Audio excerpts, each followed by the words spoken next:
and then hit it again. Solid green, it's demagnetized. So we can take that off.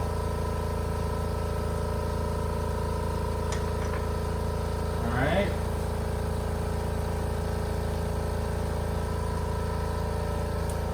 So there's no special way that's needed to clean the geometries of the plates?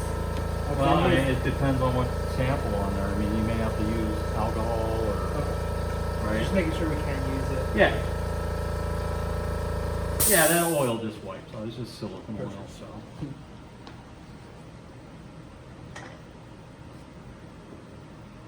Can you throw that in the drawer?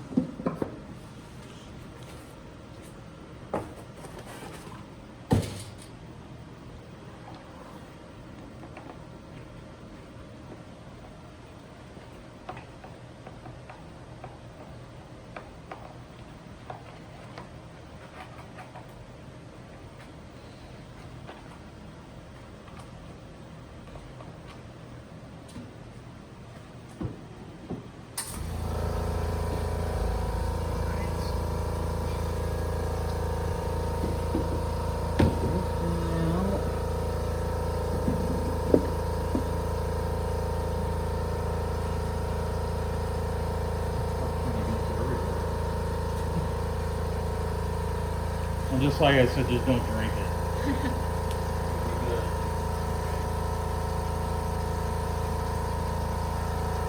Okay, so now we have the kit for the oven.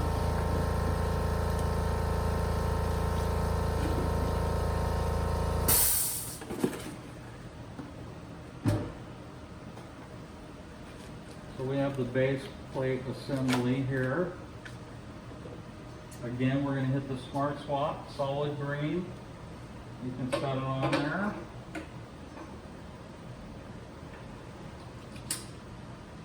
And plug it in.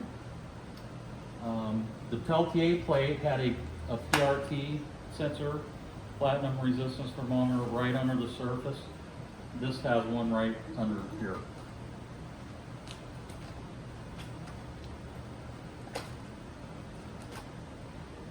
This is the bottom plate. It just screws on.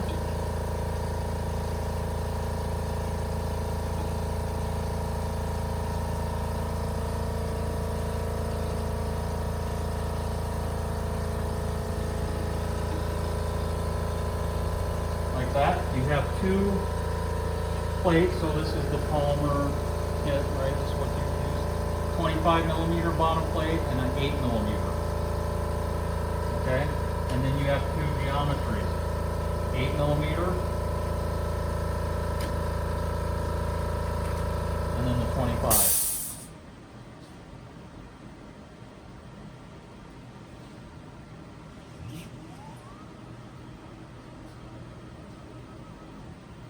So we'll install this. It should change.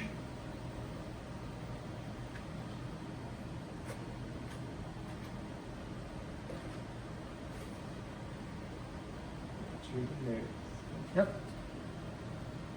Okay, so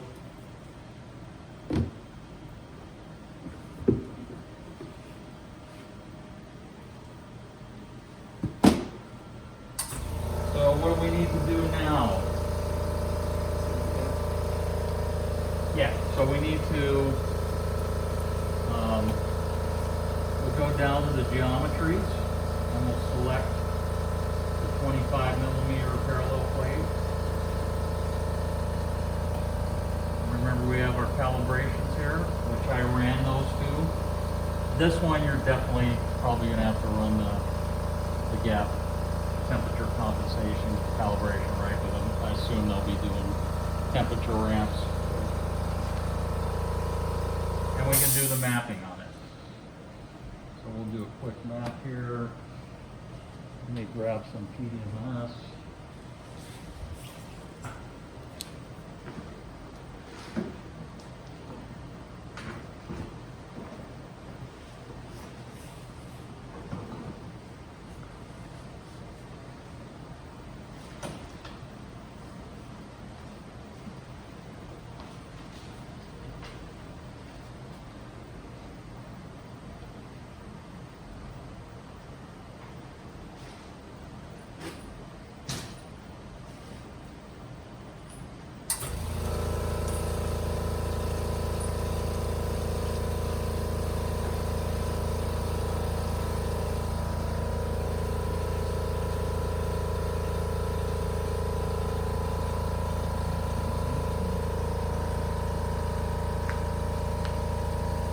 questions? So you have a little experience, right, with the rheometer? Yeah. Do you know what rheometer you use? Was it one of ours? Yeah, it's from TA, but I forgot the mold name. But it's not the same one. Yeah, well, yeah, this is new. So. Was it kind of like this, or was it a big one? It's like this, but I think it's previous mold. Yeah.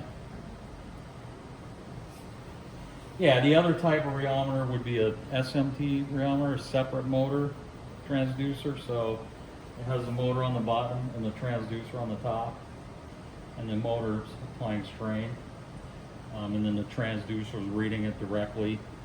So they both do the same thing. They just go about it differently. The one thing with that separate motor transducer, you don't have to correct for any of the inertia.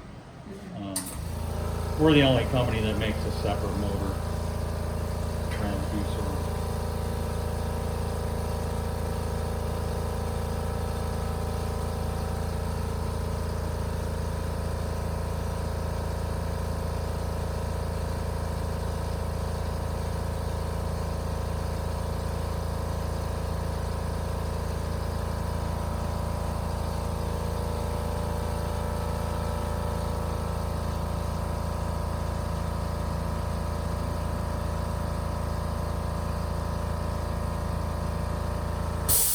Okay, so mapping is done. Now, we can bring this kind of close. We can shut the oven. And we need to have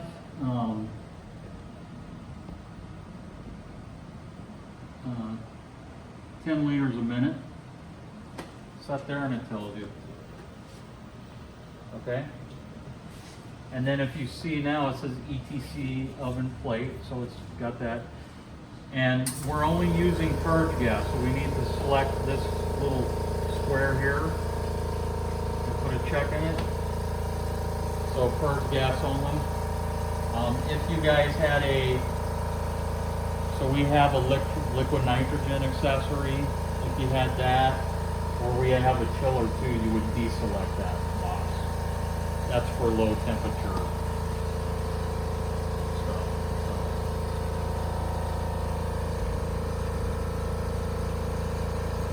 Alright, so we're going to run some PDMS at 30C.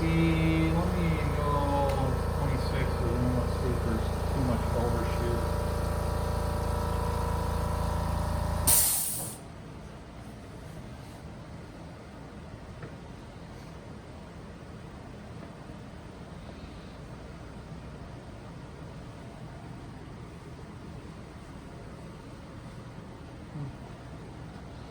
This does take a little longer to actually heat up.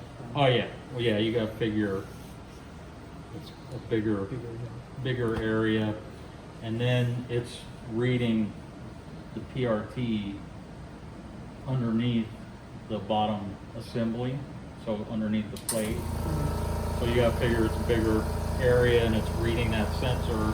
It can't go that fast. That's good. The Peltier plate, right? It's got plates inside. It's applying current to either top or bottom, and that's how it's heating cooling. So it's just applying current, and it's controlling it really quick. So, yeah, using this with just with no like liquid nitrogen or anything could take longer. And then if you go up to high temperatures, typically nobody's going over 300C. You can go up to 600C, depending on the accessory. Some are stop at 500. But if you're coming back down from higher temperature, once you get below like 80C, it's going to be slow. One thing you can do to speed it up is you can crank up the air here, right? Because that's blowing air into the oven, into the area around the sample. So that helps speed it up.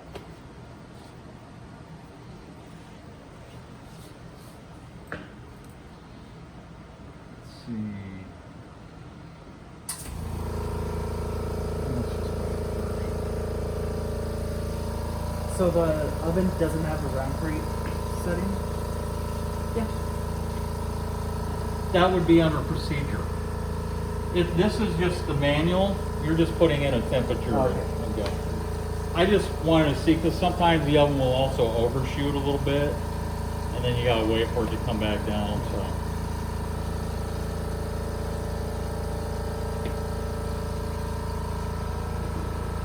So, but we can set up our test while we're waiting.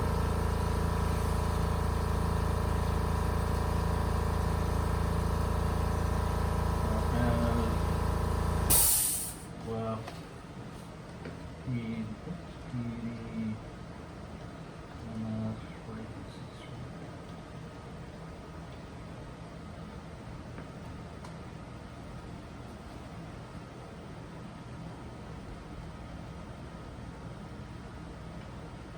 installation, we got the correct geometry, and we're going to do an oscillation at 30 C, 5% strain. And we're going to go from 100 radians to 100.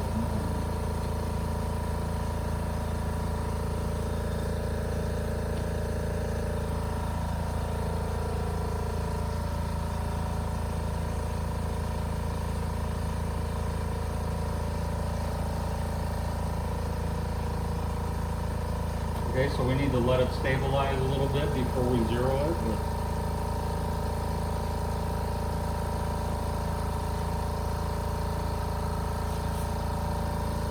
Any questions?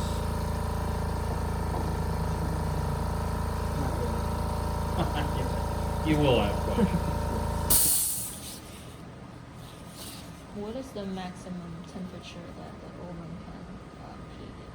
The what? The maximum temperature For for the oven. 600 C. Okay. But if we just preheat it like this, when we load the sample, then it's very hot, right? If we hot. Yeah. Yeah, you have to be careful. Okay. I think there's some special method to load the sample. Well, yeah, there are special kits. A lot of times, so if you guys are doing like polymers, there are kits like the old school way where you would, you had the little beads or whatever, and you load those on a plate, and you had a clip that went around, and then you went up the temperature and melted it, and then you would open and trim it. Now most people will make a mold or something, right? So it's like 25 millimeter a mold, and then you just put it on there and start the test.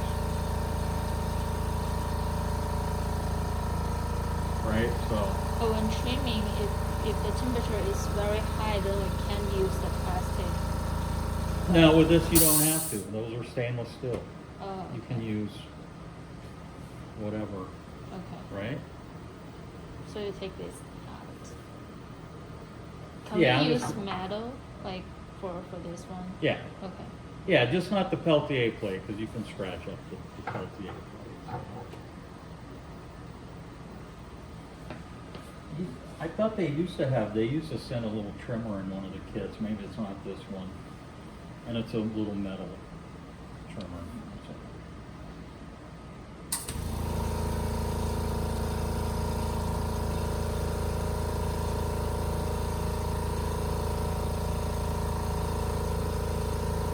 What do you think? Will you be using the Peltier plate or the oven? The Peltier. Yeah. Normally not use the oven. The Rheometer that I have used does not have an oven. Didn't have the oven? No. Most people, this is used for polymers or a lot of the composites. Carbon fiber, they all use the oven. But my hydrogel is actually temperature responsive, so may be helpful for measuring like the stimuli responsive properties, because I think the rheology will also change as the polymer chain change. Okay, where are we? Alright, let's let it sit for a little while longer.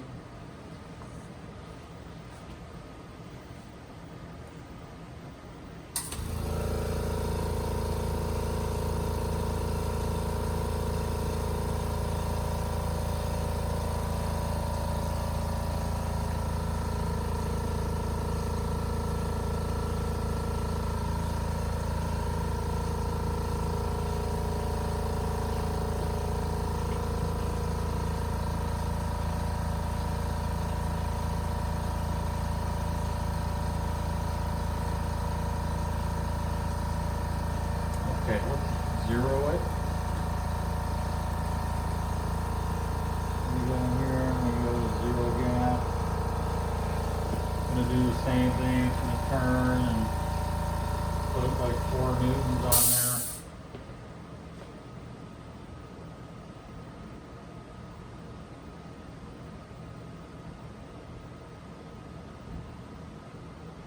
If we are just testing in low temperature range, like 30 degrees C or something, do we have, like, is there necessary to use the oven compared to just use the, what the name, the PLT plate? No, you can use peltier plate.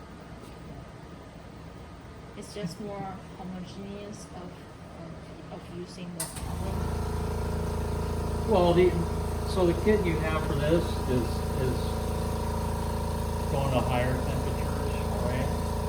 A little easier to clean off the stainless steel. You can actually get disposable plates for this, so if your sample is really bad, you just throw them away, right? Okay. So let's load a little. Oh, so we got a message there, sorry, that said you can't raise the oven. You can't go to loading, right? You can't go to loading because the loading gap because the oven's closed. Right.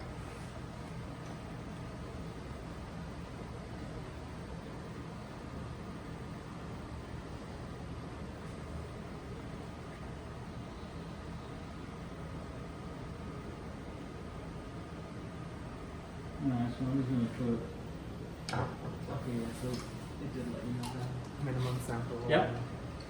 Yeah, and so with a plate, with any plate, the default gap is 1 millimeter, your sample gap, okay? You don't have to run it at 1 millimeter, you can run it at, typically if you're using a plate, especially with like the Peltier, and your particle sizes are bigger, too big, you can't use the cone. But if you're running more viscous samples, the smaller the gap with the plate, the better it is. You don't want like a 1 mil.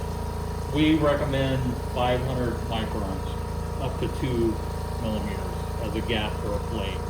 I have some customers that go below 500 and it's fine.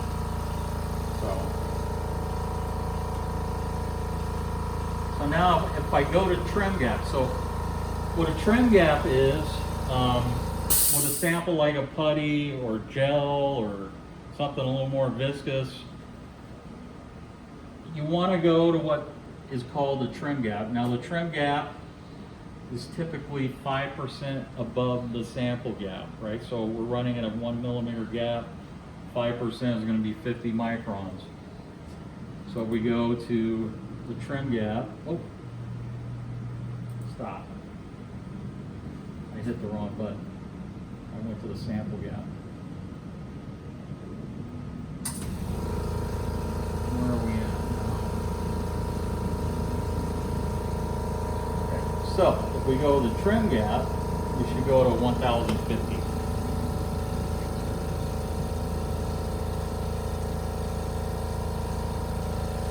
Right?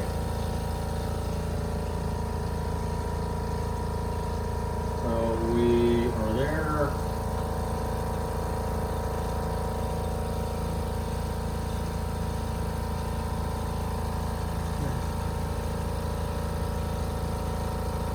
I'm just gonna let it relax a little bit before I trim the excess. Okay.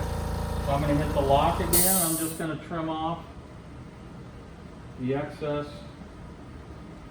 EDMS. Okay, now we can close the oven. So now we can go to the sample gap. So it's going to go to 1 millimeter, and then you'll see just outside, you'll want to see just sample kind of a bulge on the outside. So with this type of sample, that's ideal. With fluid, you can't go to a trim gap, because if you went to a trim gap and trimmed it, and then you went to a sample gap, it would flow out. Right, so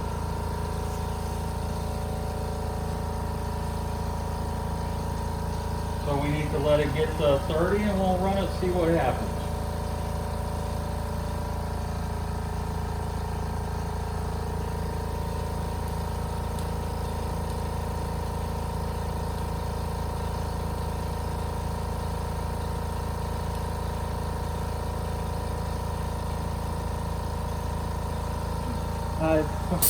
Just to reiterate, Uh-huh. so assuming we were looking to go to the upper limits of the range for the temperature, say 550 degrees Celsius, once we go to the 550 degrees Celsius, we would have to zero the gap, and then you would have to load it. However, it is a very high temperature, Yeah, so you do you potentially could get some burned. gloves.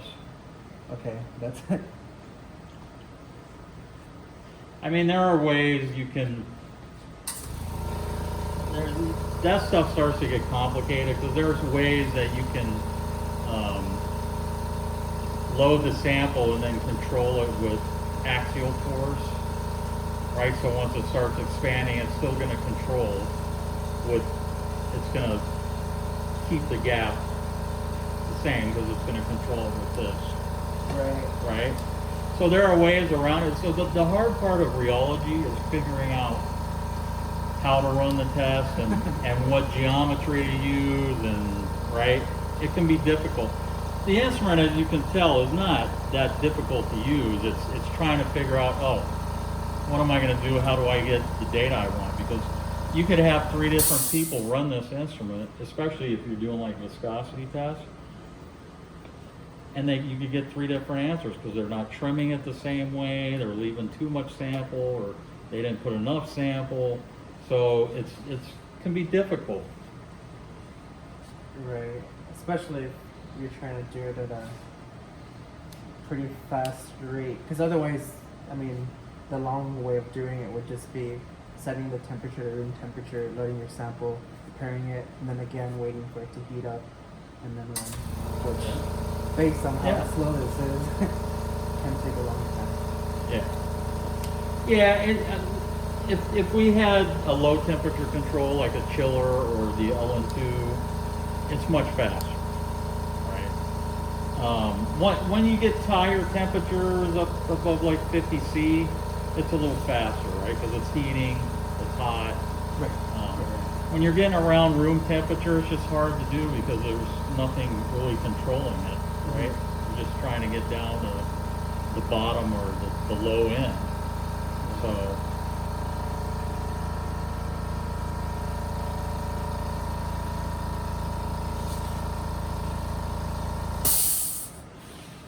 You have a little patience with the oven. Right. I also work on TAMs, so they're microcalorimetry.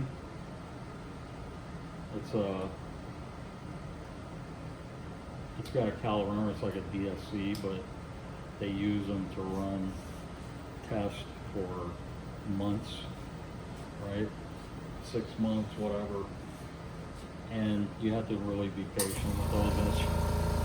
If you want to go change temperature of like 10 degrees C, you basically change the temperature and then come back the next day. And then the test lasts There are some customers that run tests for 6 months. Crazy.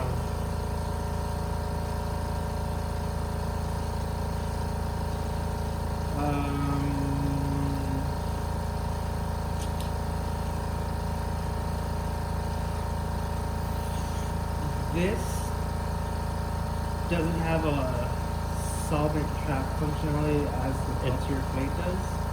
No. Nope. So all those work for something that would be volatile. Yeah. Yeah. Set other Yep. Okay. Yeah, it's you would use the part3 plate.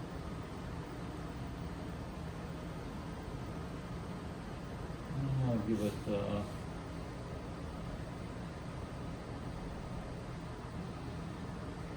we'll put you right back up a little bit. Yeah. If we use very high temperature, how should we clean that after we finish the sponge? Like, for example, plastic. We have to clean so much. I mean, if Well, I mean, you can heat it up. That's one way of cleaning it. Moving it fast. But with these, Oh, nice. It's we great. send you this and this. And get it out. nice. So, and obviously, you don't want to use this on the Peltier plate. All right, we're at 30. Let's run it. Give it a shot. This test one takes too long. So let's make sure I got everything set up. It all looks good. So with this test, we're going to look at the storage modulus and loss modulus, and we're going to look for the crossover, the gel point. Okay. We don't really care about complex viscosity, so I'm going to get rid of that. And then those variables you can change after it's done, right? Yep.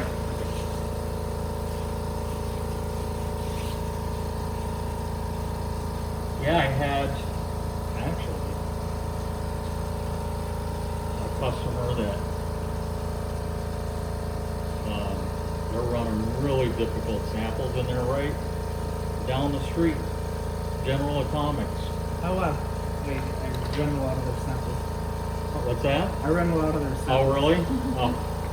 They have the big Rheometer, the separate motor transducer, and he sent me a sample, he sent me a file, and he's like, oh, it's not working, we don't know what's going on. And I looked at it, and they're running tests, they just got it, so they don't really know what's going on, and they ran the original test using axial control, right? Because they're doing high temperature, their sample expands, they didn't, so I looked at the test and I could add axial force to it, and I could see it was jumping up to like 10 newtons, and I'm like, well, you guys didn't run it, you have to have axial control. Oh. So it's hard, it's difficult rheology is really good to learn though, I mean, because there's not a lot of people that know a lot about it. Right. I can tell you that much. Alright, so we had our crossover, so we can analyze it while it's running. I'm just going to do modulus crossover, and that's good. Should be the frequency crossover, so the X value should be 5.964 plus or minus 5%. That looks good, and then the modulus crossover should be 2.6109 plus or minus 8%. So we're good. Is it convention to set the high frequency to low frequency for the oscillation test? Because Now typically you'll go low to high, yeah. but it's faster this way, and I'm not Okay. very patient, so I know where it's going to cross over and all that good stuff. So, But yeah, normally Yeah, you'll just- go from just low. double check because previously I just done low to high. Yeah, yeah, that's normally what you'll do. Sounds good?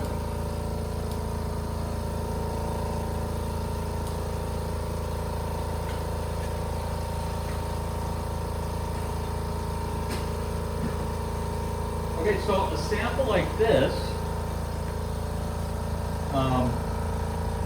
samples you think that are going to be sticky, or even oils. If you run an oil, sometimes you'll get some suction on it, and what I like to do, once it's cooled down, if it's hot, obviously, or if you have gloves, loosen the draw rod first, right, and then raise it up.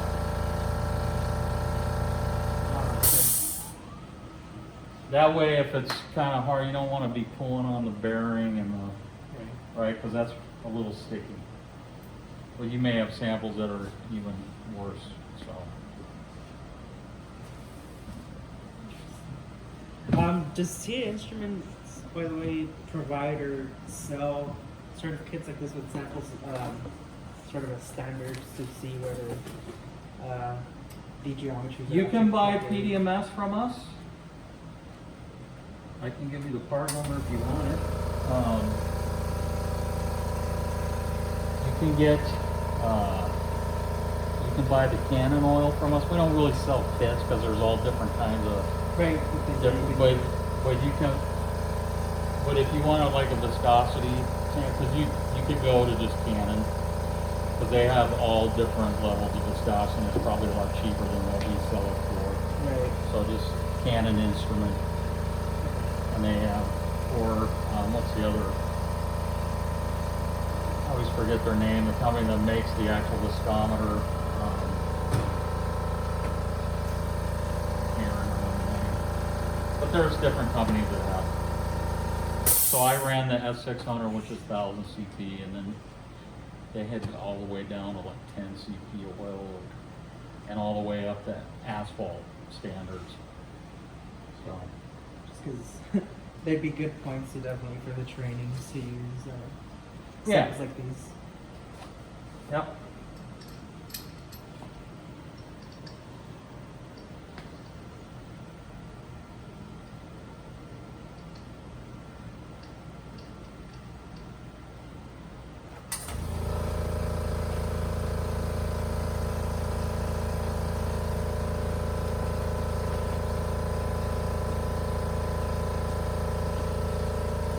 And then a quick side